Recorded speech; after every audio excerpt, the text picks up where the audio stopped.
In this video, we will learn about the Non-Proliferation Treaty. It is a treaty which comes under the global nuclear security architecture, and it is a multilateral arrangement, that is a arrangement between multiple countries. It comes under global nuclear security architecture, and it is a multilateral arrangement between multiple countries. So NPT, so the Treaty of the Non-Proliferation, it is the keystone of global nuclear non-proliferation structure. So it is the keystone. And the Treaty on the Non-Proliferation of Nuclear Weapons, commonly known as the Proliferation Treaty or NPT, is an international treaty. So the objective of this treaty is to prevent the spread of nuclear weapons and weapon technology, and to promote cooperation in the peaceful use of nuclear energy, and to further the goal of achieving nuclear disarmament and general and complete disarmament. So the first goal, what is the first goal you have to remember, is it is to prevent spread of nuclear weapons and weapon technology, so that the weapons don't proliferate in multiple countries. Then the second goal is to promote cooperation in peaceful use of nuclear energy, that is use of nuclear energy only for peaceful purposes. That is, the Non-Proliferation Treaty allows use of nuclear energy only for genuine purposes and peaceful purposes. So for example, uranium can be used for medical purposes. And the third objective is to further the goal of achieving nuclear disarmament and general and complete disarmament. So the countries which come under this treaty or have joined or ratified this treaty should promote nuclear disarmament and general and complete disarmament. But the NPT is criticized also by disarmament lobby for two reasons. There is no fixed time to achieve this nuclear disarmament, that is, no fixed time has been given to achieve this nuclear disarmament, and NPT only delegitimizes proliferation. It does not delegitimize the possession of nuclear weapons. That is, there is no fixed time given for disarmament, and secondly, this treaty only delegitimizes proliferation but does not delegitimize possession of nuclear weapons. That is, the nuclear weapons which the countries possesses from earlier times can take control of those weapons, and they cannot disarm them. So it just delegitimizes the possession of nuclear weapons and proliferation of nuclear weapons. But there was a new treaty in 1995, and initially for limited time, and later on in a new treaty in conference in 1995 has been extended permanently. So new treaty on prohibition of nuclear weapons can be seen as an attempt to delegitimize the possession of nuclear weapons. So this new treaty is better, and it delegitimizes the possession of nuclear weapons. Now let's move on to the next slide. So the NPT consists of a preamble and 11 articles. Although the concept of pillars is not expressed anywhere in the Non-Proliferation Treaty, the treaty is nevertheless sometimes interpreted as three-pillar system, with an implicit balance among them. That is, I told you earlier, that is, first is non-proliferation, second is disarmament, and the right to peacefully use nuclear technology. These pillars are interrelated and mutually reinforcing. So earlier this treaty only delegitimized the proliferation and did not delegitimize the possession of nuclear weapons. But now the new treaty on prohibition of nuclear weapons 2017 can be seen as an attempt to delegitimize the possession of nuclear weapons also. So this is all about Non-Proliferation Treaty's three pillars. It has 11 articles and also a preamble. Now we'll talk about the first pillar. So what is the first pillar?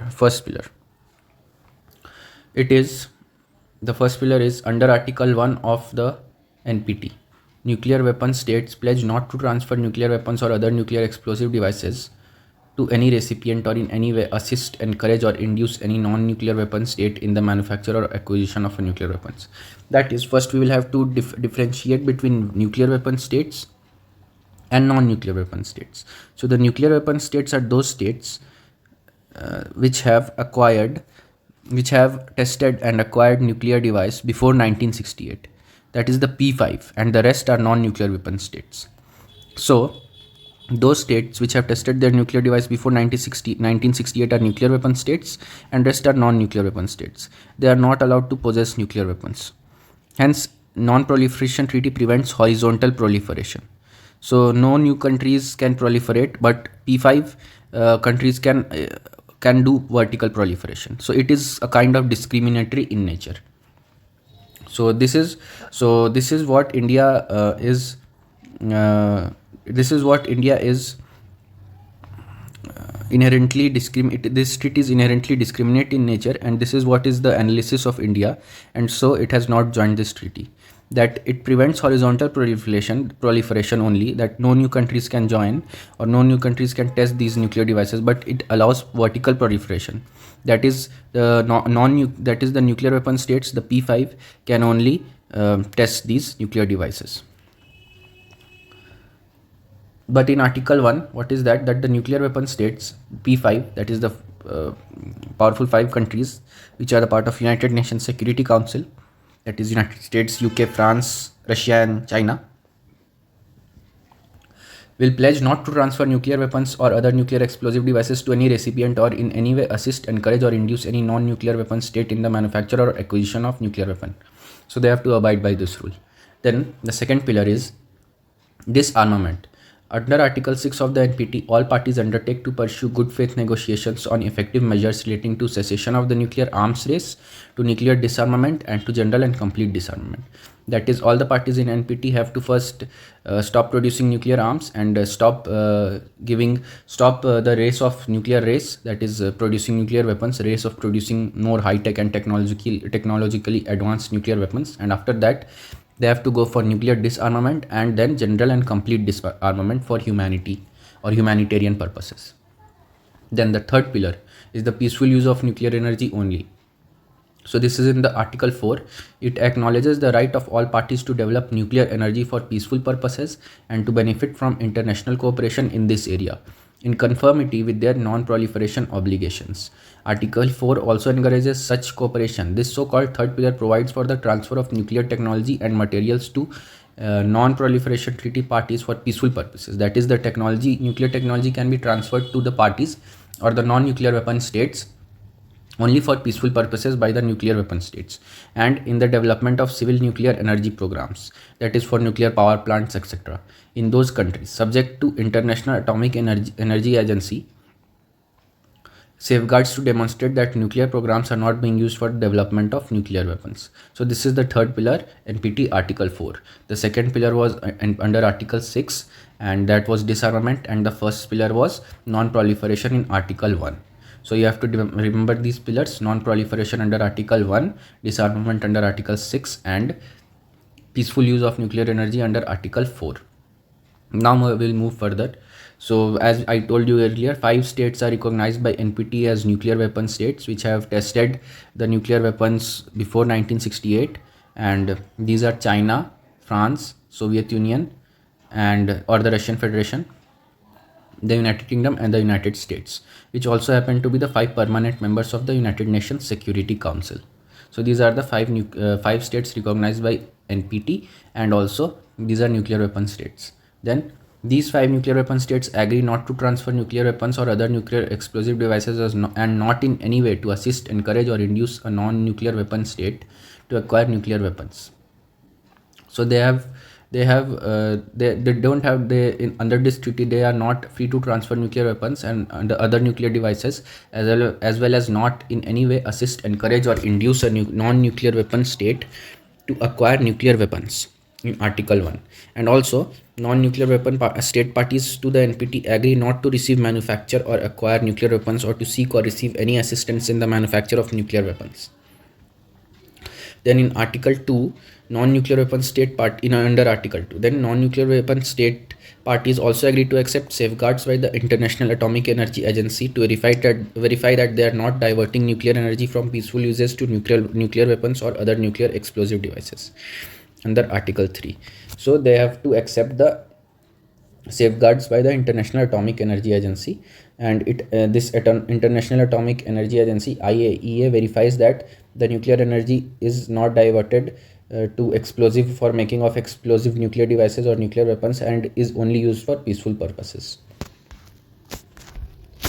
So the 5 nuclear weapon state parties have made undertakings not to use their nuclear weapons against a non-nuclear weapon state party, except in response to a nuclear attack. So these nuclear weapon states can only respond with a nuclear attack only if a nuclear attack is done against them by a non-nuclear weapon state party, or a conventional attack in alliance with a nuclear weapon state party. So this is also under the treaty, non-proliferation treaty. So this is how India developed its nuclear weapon. This is the first test that we conducted in the Pokhran, and it was in 1972 or 74, and this was known as the Smiling Buddha.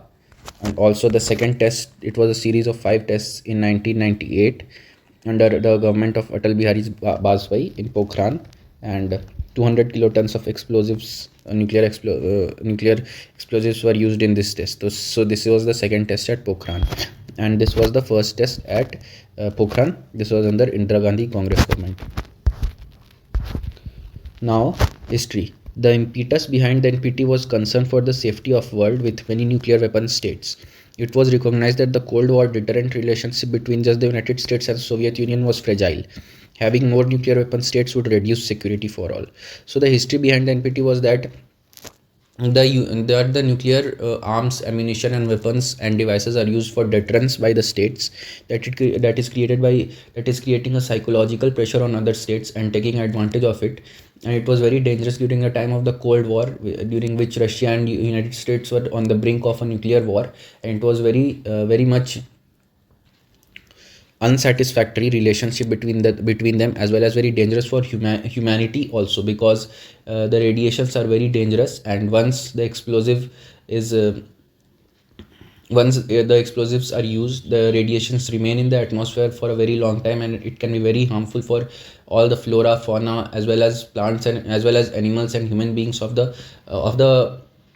country on which the explosive has been used, and also other countries, because the radiation can travel through air and also through water.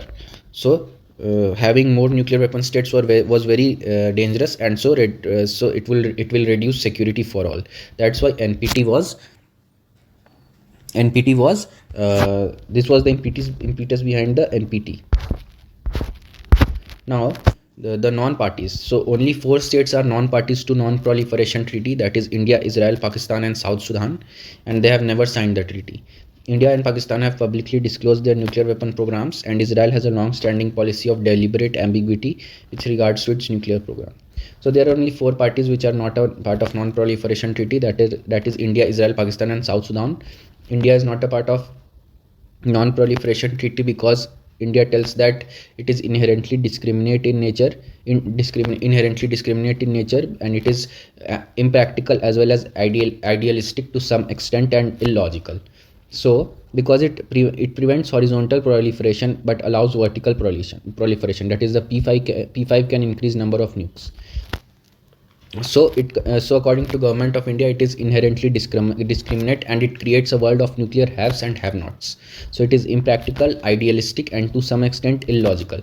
But according to USA, this is pragmatic, that is, it is practical, because it is practical to start nuclear disarmament. First we have to check the number of countries acquiring nuclear weapons, because more number of countries will make it more difficult to arrive at consensus. And also the rationale to allow vertical prohibition, considering a state of animosity, it was impractical to accept that USA and Russia will agree to eliminate nuclear weapons. So to handle vertical proliferation, only practical approach was bilateral agreements and gradual arms control. So US and Russia entered into series of agreements, that is SALT treaty and ABM treaty and INF treaty. These are treaties which we will talk about in the further videos, but these were the conditions why India and the other countries did not. India did not join the NPT, and the view of USA on NPT, that firstly we have to check the states which are acquiring nuclear weapons, and then only we can eliminate vertical proliferation. First we have to eliminate horizontal proliferation and then vertical proliferation. Now Article 10 allows a state to leave the treaty if extraordinary events related to the subject matter of this treaty have jeopardized the supreme interest of its country. So, if a country has to leave this treaty, it has to give 3 months notice, 90 days notice. The state is required to give reasons for leaving the NPT in this notice. And NATO states argue that when there is a state of general war, the treaty no longer applies. So the NATO states also argue that when there is a state of general war, that is, a war is taking place, then the treaty NPT does not apply. And if a nuclear weapon state or a non-nuclear weapon state attacks them with a nuclear device or nuclear explosive or nuclear weapon, they are free to do the same. So effectively allowing the states involved to leave the treaty with no notice during a war.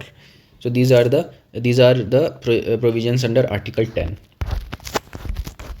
So this was all about the non-proliferation treaty and how India became a nuclear powered state, and much more has to be done by India in the research and development phase, as well as in producing new nuclear technologies for peaceful purposes as well as other purposes which are needed, because it is not a part of NPT. So I will tell all of you guys to revise all these slides very carefully, and because these are some of the important points of the non-proliferation treaty, and it will be very helpful to you during the mains examination. These are the important points. There is nothing more to study other than these points, and I have covered everything in this lecture. So hope you guys find this video informational. Thank you, and wait for further videos. There will be more informational, and I think these videos will help you in getting more marks in UPSC mains as well as other exams, as well as increase your knowledge.